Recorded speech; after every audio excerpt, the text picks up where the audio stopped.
Pretty much my whole life happened when I was 8.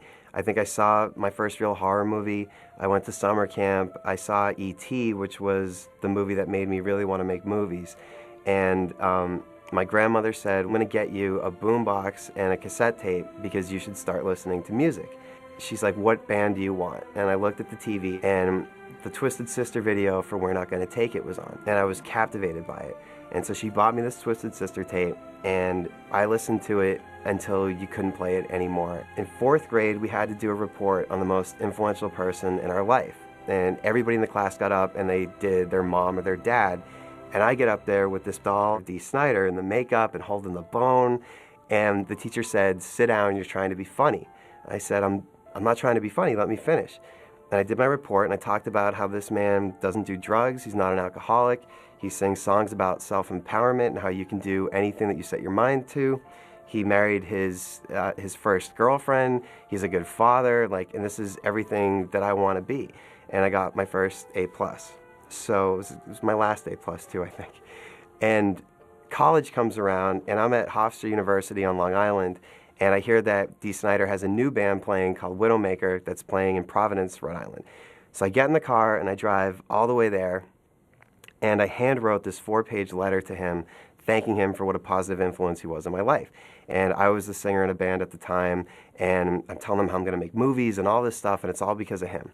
It was at a real out-of-the-way show. My band Widowmaker was playing. There wasn't a lot of people there, and in those days, it wasn't as it wasn't that typical to have some kid come up all excited before the show with a letter in his hands. And I got there 4 hours before the concert started, and I pressed myself up against the front door so I could be the first one in, and I could throw this letter on the stage and just maybe someone would give it to him.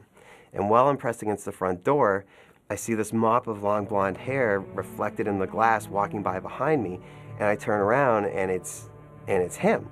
And I'm freaking out. I hand him the letter, and he promised me that he would read it, and I go into the show. And when he came out, it's like he's just playing for me. And I'm thinking it's never going to get better than this.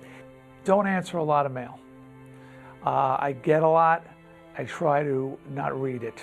The reason I try to not read it is because I feel guilty, and I can't. Once I've read it, it's reached me, and now I have to answer it. And I'm doing so many things. It's very difficult for me to find the time to respond to the mail. Adam took the direct approach and hunted me down like an animal and handed me the letter. And so 3 months later, I'm at college and my mom calls and she says, you got a letter here, I think you want me to open it. I'm like, who's it from? She said, it's from Dee Snider. I'm like, open it. So the letter said, I touched your life, now you touched mine. Thank you so much for your letter. I've been through so much in my career of doing this, and the fact that you saw through the makeup and the bullshit, really makes it all worth it. And someday I'm going to see you on the red carpet at some Hollywood bigwig party. I've written response letters to people very few times.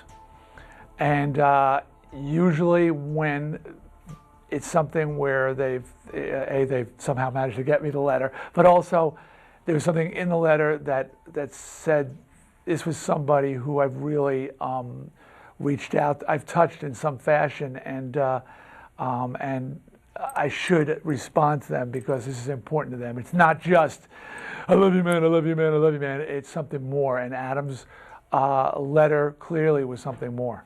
And I framed the letter and I put it over my computer where it still is to this day, and whenever I write, I have that letter there. So I get out of college, and I get a job directing the worst local cable commercials that you've ever seen. And my very first day working there, they paired me up with Will Barrett. And I looked at him and I said, you're not going to do this forever, are you? And that was the very first thing I said to him. And he was just like, what are you talking about? I'm like, we could steal this equipment and we could make our own stuff and we could get out of here. And we made this movie called Columbus Day Weekend, where Jason and Michael Myers stalk the same campsite by mistake, and then they're gay for each other.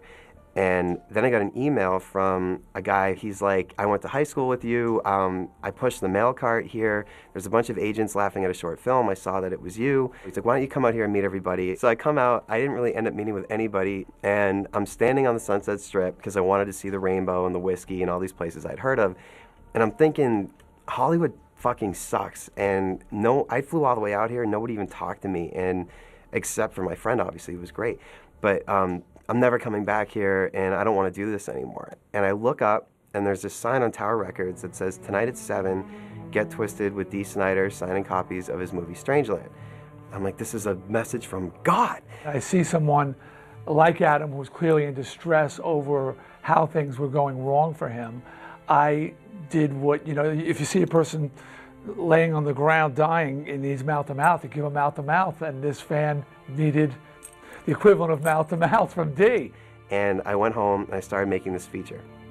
So Will and I are making coffee and donuts with our friends, 3 lights, a video camera, and pizza boxes for flags. That's a great idea. That's almost as good an idea as when you bought that Chumbawamba CD and told everyone they were going to be the next Pink Floyd. That was you! Whatever! The last time we gave away $500, my friggin' grandmother won it. God knows what she did with it.